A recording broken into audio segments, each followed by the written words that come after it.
अर्थसंकल्प 2026 आणि 27 सादर झाल्यानंतर मद्यप्रेमींना आता मोठा धक्का बसलाय। दारूच्या किमतीमध्ये आता लक्षणीय वाढ झाल्याचं पाहायला मिळते।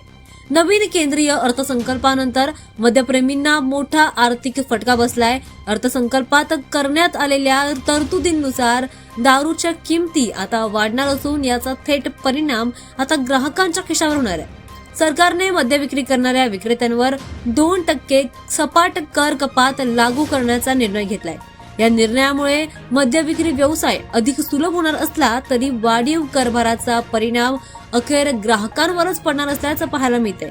त्यामुळे मद्यप्रेमींना आता दारू घेत असताना जास्त पैसे द्यावे लागणार आहेत। मात्र या कर रचनेमुळे दारूचे दर आता वाढण्याची शक्यता असून राज्य सरकारच्या महसुलावर त्याचा परिणाम होऊ शकतो।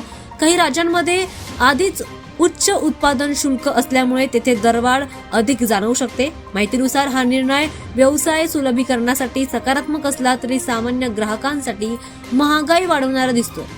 दारूच्या किमतीमध्ये नेमकी किती वाढ झाली हे संबंधित राज्याच्या उत्पादन शुल्क धोरणावर अवलंबून असणार आहे। त्यामुळे अधिकृत दरवाढीचे तपशील लवकरच जाहीर होण्याची शक्यता व्यक्त केली जाते। मात्र या नवीन निर्णयानंतर आता मद्यप्रेमींना मोठा धक्का बसतोय। सोबतच दारूच्या किमती वाढ